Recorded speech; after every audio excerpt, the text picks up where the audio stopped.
The origin story of Mark Cuban. Welcome. If you enjoy this type of content, then subscribe and hit the bell icon so you never miss out on any of our latest and greatest uploads. There is no question that Mark Cuban has achieved great success in his life.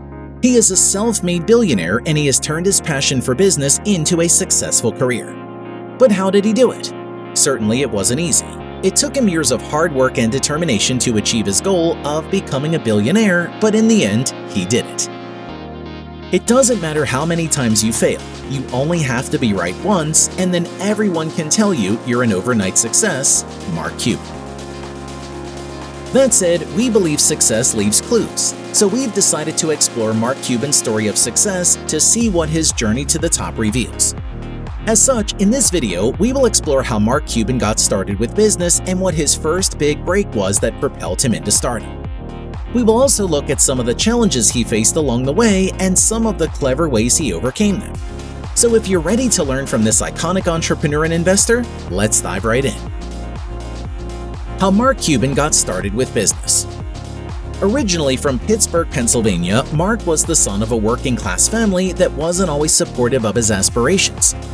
Despite a mother who was worried about her son's professional options, Mark proved he had a knack for entrepreneurship by collecting coins, stamps, and baseball cards and striving to profit off of them. He was undeniably a hard worker from an early age, and he credits much of his success to his drive and work ethic. When Mark Cuban was in high school, he had a dream of becoming an entrepreneur. He started out selling garbage bags door to door and clearly had a knack for business. After high school, he attended Indiana University, focusing on business administration. When in college, he made a bold move and decided to buy a local bar for the price of $15,000.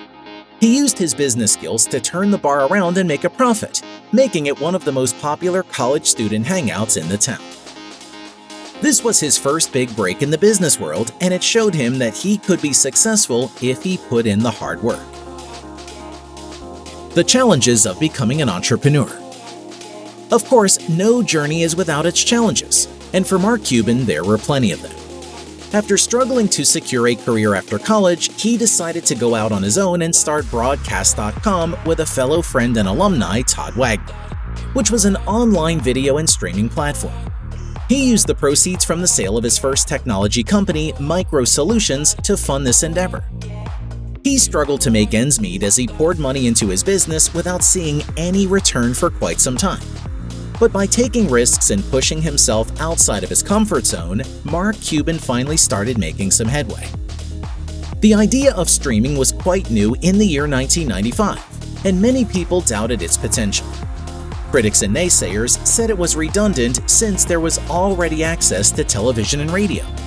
However, Cuban and Wagner had a vision that streaming platforms would eventually overtake traditional media channels. The company grew and was acquired by Yahoo for $5.7 billion in 1999, which gave Cuban his first taste of major success as an entrepreneur. This was a defining moment for Mark Cuban, as he became a self-made billionaire at the young age of 41. It also made him one of the richest people in America. The turning point. Being able to leverage such a large deal with Yahoo allowed Cuban to start investing in other businesses and expand his portfolio. He started acquiring companies like HDNets, the Landmark theater chain, and various online publications.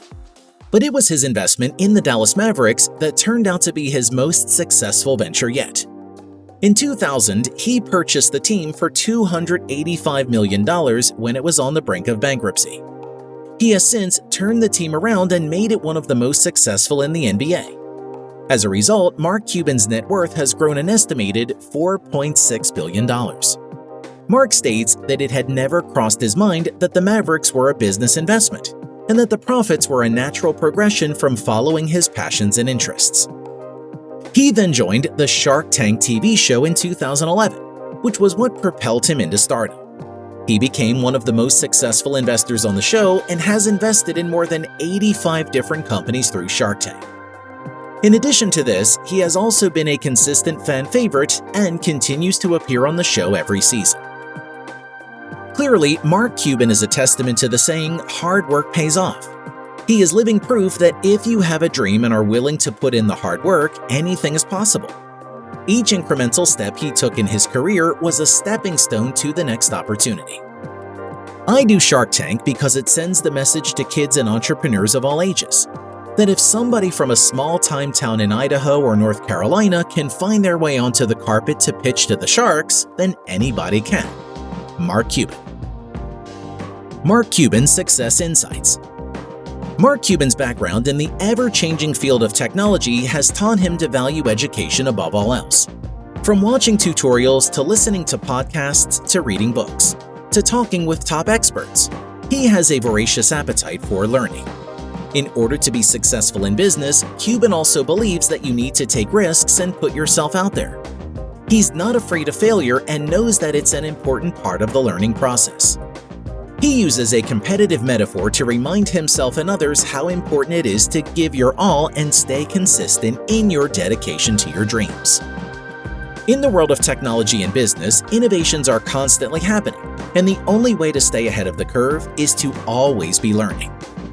He also believes that time is more valuable than money, so it is of the utmost importance to be mindful of how you're spending it. Spiraling out because of failure, delaying action because of fear, or wasting time on things that don't matter are all habits that Cuban has learned to avoid. Lastly, Cuban stresses the importance of networking and building relationships. He knows that nobody is truly self-made and relies on his network of friends, mentors, family members when he needs advice or help in any situation.